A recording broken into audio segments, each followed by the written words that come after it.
Hi there, I'm Simon Bello, and I am the writer and artist of the comic book series Challenge Chronicles. This video is one out of several videos of me documenting the development process of Challenge Chronicles over on my blog and YouTube channel. In today's video, what I'm planning on doing is doing a video commentary on this short film I did a few years back. This video is a companion piece to this blog post I have right here. Yeah, but I'm going to try to cover information that I didn't cover in said blog post. So, a little bit back story here. This video was filmed and shot in 2014 and uploaded on June 3rd, 2015, about 5 years ago. Exactly. So without further ado, I'm going to pause the video here and there to talk about several points. And so if there's an echo, I have really slow pace. Stock footage! I think those were just a bit. Lens flares. Oh yeah, the original title for the series, too. There was one of several. Oh. Okay. I'm gonna pause on.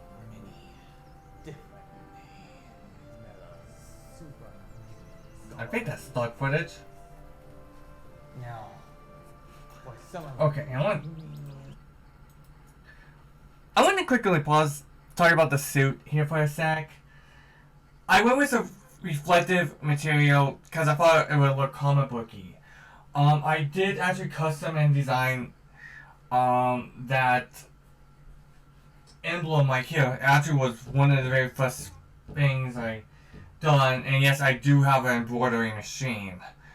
But if I had to make one massive complaint about the suit, I hate the yellow. I really hate the gold. I thought, because when I was designing it, trying to show it to people keep insisting, add a bit of yellow. It doesn't work. I hate it so very much, and even trying to draw that yellow or gold stripe is just too much of a pain. And another thing to point out about the sword, yes, that is fake. Whenever you're cosplaying or going outside with a fake weaponry, be really careful and be really careful because people don't know it's fake from a distance. If you have a toy gun, it looks real from afar. Safety first. And good thing I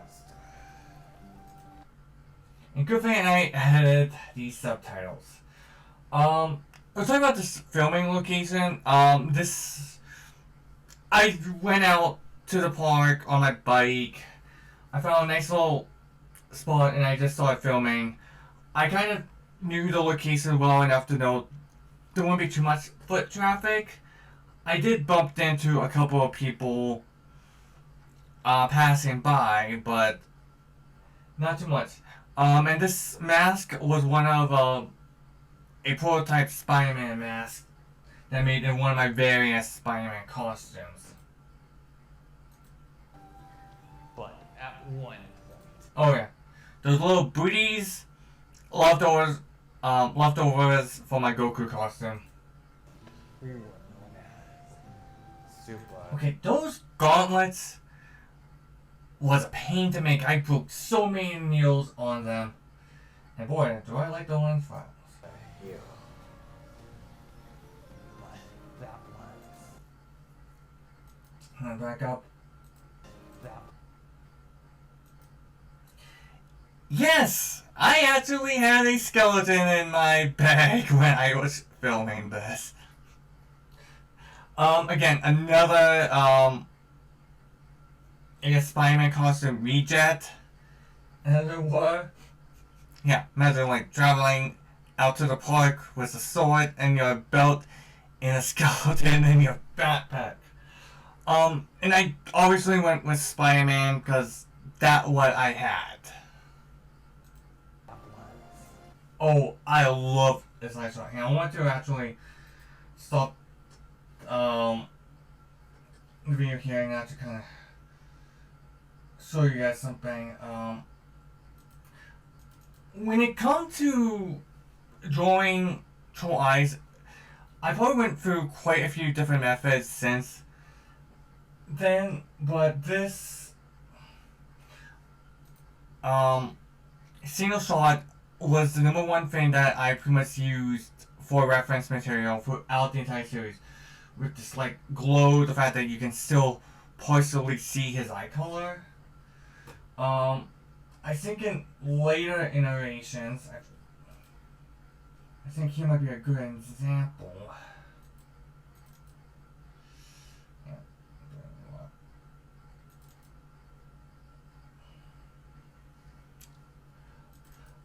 Of that, I take his normal eye color and I lower the opacity of it slightly so it doesn't come off on a pure white effect. But even with this, like, you can still loosely make out his natural eye color is a brown. Granted, I had to add a lot of glowing effects to it, but it's that same kind of ordeal. And I also believe I actually did a shot in front of a green screen. Okay. Oh, yeah. Missed that. A very common thing that I actually will actually start doing later throughout the series, the fact that his eye colors, his eye would glow white, but on then certain emotions or what have you, his eyes would turn back to normal. This is a very important detail that I actually established right here. And actually by far one of, if not my favorite effect in this entire short. I love how that turned out. For over 200. And I gotta admit, I mean, for such a short scene, I just randomly grabbed the camera and shot out, landed a couple of swordboard. That entire opening segment was just. Gotta give myself applause. I wish I could say the same about the rest. 200 years. We Oh, yeah, protected the this. cities, Yeah. saved the world until the unfortunate day when we failed. That's right. Okay, I want. Our greatest powers used against us. And the age of superhumans was no more. Okay, I think I need to talk about that in more detail. Oh boy. This is gonna be a mouthful. This world has a pre-existing history with superheroes. I kind of wanted to tie it into the much larger plot. I understand this is a very confusing bit of lore. I think even a couple people may have commented on that. And I do try to address it. And a later issue, I will explain kind of what, kind of give you guys an idea what happens. I'm going to be tying that into the much larger story throughout the series. But I actually did try to summarize that initial speech we just heard on this single page in the first issue. Because I still also want to keep things vague enough for you guys to get the idea that, yeah, this world had superheroes in it. And I just quickly wanted to sum up that history.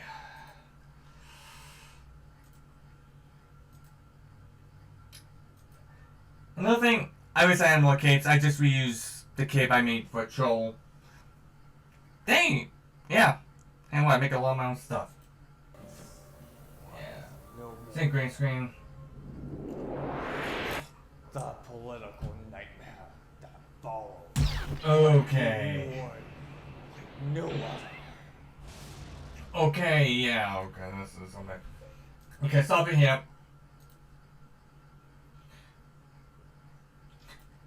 Kind of again, I tried to address it, that space scene with this simple, panel again. Past tense, that epic war would have happened 200 years ago. There have been several other wars since then. But again, a lot of that is backstory. None, unfortunately, the majority of this thing has nothing to do with current events in the series. But it kind of gives you a good history. And another thing that I kind of wanted to point out, Has now been. was the spacing. Here's a sample panel from a upcoming issue. One thing I actually still can't find is a O'Neill cylinder. I honestly kind of wish I actually had this. The models that I have here, which other than the O'Neill cylinders, I pretty much made everything, but you guys kind of got the idea. Even at this very early stage, space adventure, science fiction, sci-fi stuff is still kind of relevant. But here's where things are getting confusing. 150 years since our annihilation. Well, advice? I do have an explanation for it. But if you forget it, you forget it. Yeah. Most of humanity had now moved on into space. But for those back on Earth, For the record, just make sure in this, I just grabbed a site from the Halloween stores, put on a straw hat, one of my dad's shirts. I did believe I shot this background. No, not bad green screen stuff, like out this video. they choose to live a simpler lifestyle. However, Yeah. this means Stock footage! ancient groups. Yeah, I do plan on exploring more fantasy elements further down the road.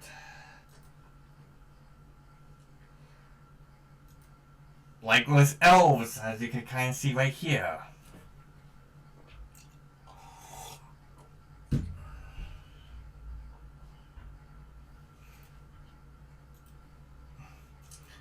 No, like, and I kind of part of the series might have been a bit inspired by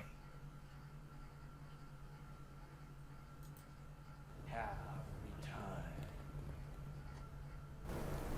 Slowly, we are returning as a yeah, me and my dad wrote. Okay, I love. Sorry, I just love the effect, the aura effects here. Now, more recently, the most powerful superhuman on record has appeared. So, Okay, I love how I did the aurora effects on this shot. I love that. I used a bit of the heat distortions. The background, some of it was actually me taking photographs from the scene we're going to be seeing next. But I love that. Now, surprisingly enough, I actually did another callback to this in the first issue. And see if we can pull that up.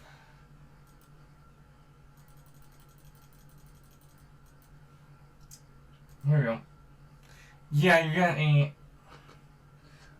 another little bit of a callback to the whole kaiju bit. And something that even a couple of the commenters on this video pointed out, and I got this even while trying to pitch it.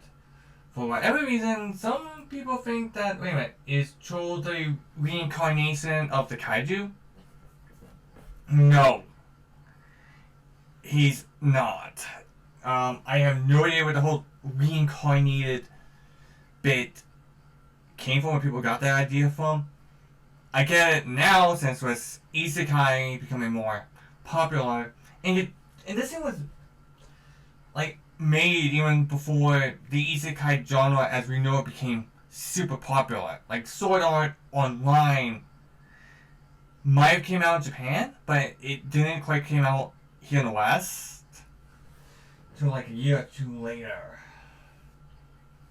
But Sato is the kaiju. This is actually a pitch for a issue 0 that I'm kind of going to be working on. It kind of states that a military family struggled to raise a special needs child who started developing superpowers, but they tried to prevent him from becoming an unstoppable rampaging monster. But the boy has begun to show signs of turning into a superhero. Basically, Sato is Cho. The kaiju is Cho. There's a lot of background information that I'm not covering in these trailers, but I will cover it in detail in the series. Yeah, just one quick note. And this is kind of the, I guess, premise for Volume 1. So let's get back on. Sato Hamato. Godzilla War.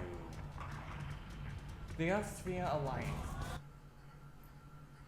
Don't you just love big giant space lightning? We're willing to do whatever it takes to destroy him.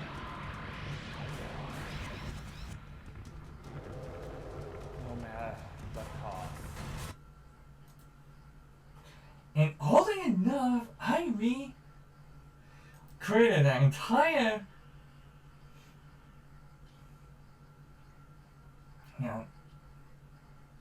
flag thing. And I kind of recreated that entire scene in the first issue. Pretty much what I did.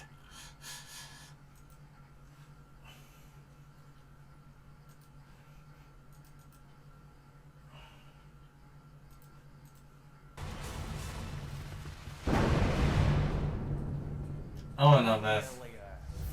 I am my hero. And again, 1 year later. How in the world do people think the whole reincarnation bit? There's no way someone can be reincarnated in 1 year. I know, don't correct me about the isekai thing. This is not isekai. I wasn't even heavily that influenced by the medieval fantasy genre when I was making this. And this next, I guess, training montage I'm having him do just for me to play around. My hero. Green screen.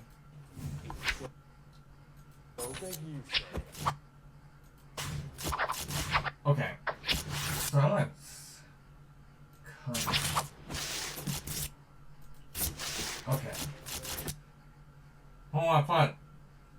Oh. Okay, so the way how I did the energy effects shouldn't have changed. Well, a bit since then. This is more of a better example how I tend to do the energy effects Now, let me bring up another example.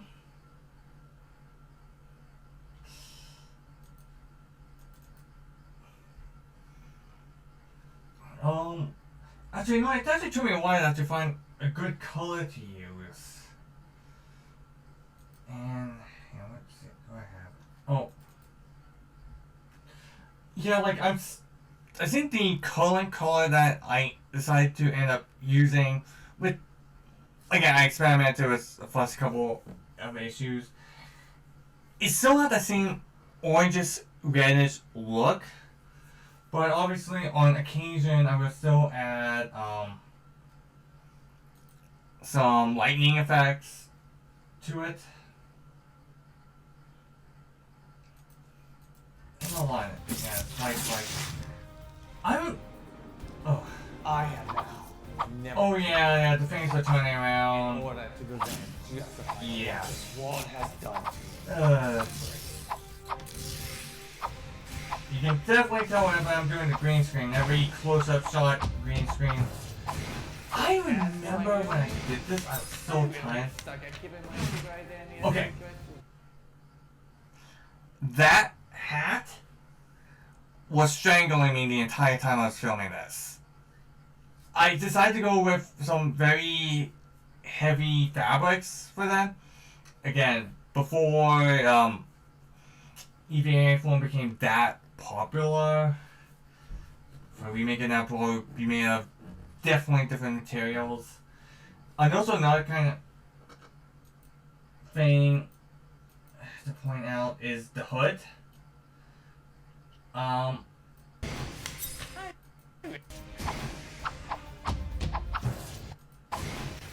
Yeah, that's almost bad. For my real name, I really suck at keeping my. I really suck at. Yeah. Okay, so the hood, I eventually did start ditching the hood in the comic itself. But you can still tell, if you actually look on the back, that the hood is still there. Secondly, the whole secret identity thing. In series, it's kind of a loose secret. Most people, they might not know who he is, but it's like, yeah, it's not hard to figure out that he's the kaiju. And, another thing, you can kind of tell, if you know Grand Prairie, you can kind of tell where this thing is being shot. Right by the construction site of the new hospital. Actually, this entire area is being filmed on I think the dumping ground for all the dirt. Kind of stressful. Keeping my secret identity a secret. You're doing speed.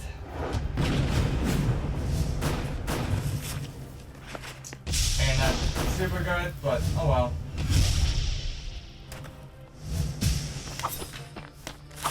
More scoring.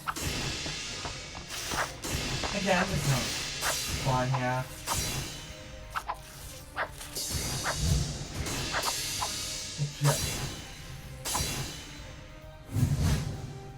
Again, this is not a professional quality by any means. I love that image so much. And just like my predecessors, the monster became the superhero. I guess kind of the tagline?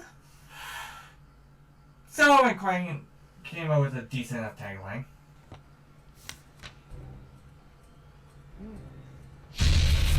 And of course. Dang robots! Wait. Why is it always a giant robot? Seriously. Come on, guy! Come on, Harry! Am I? Anything can happen. Yeah. I love that logo. Yeah. Blah blah blah. I used stock footage. I loved how that logo came out. Definitely the effects were definitely outdated. So was my voiceover. I'm going to show you guys the trailer that I released like last week. For the record, I had this thing on my computer for like years, so.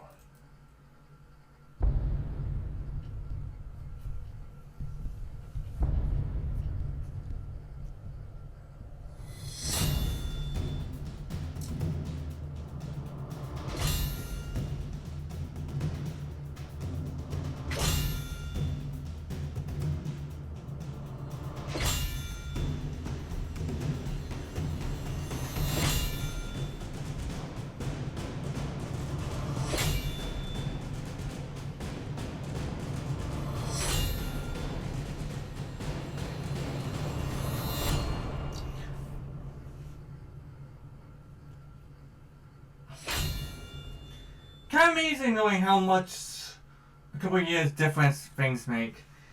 And granted, like 2 to 3 years after I shot that,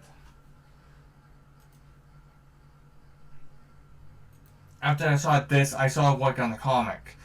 The comic book itself, I started drawing in 2017. So those images obviously came from 2017 and 2018 that we just saw. The world history and lore which I was trying to get across in this is still there, but I'm trying to be way more character focused. No.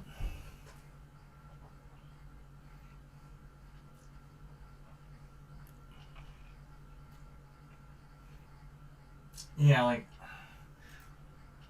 again, like so much I can kind of go over to talk about. But what I will want to say before I go is that next week's video, I'm going to talk about the autism in the series. This is something that I kind of need to address. But what I will say is that after this one right here, I will be covering over more comic book related content. So, I'd like to thank you guys for watching. I will keep you guys posted on the updates of this comic book. Well, later.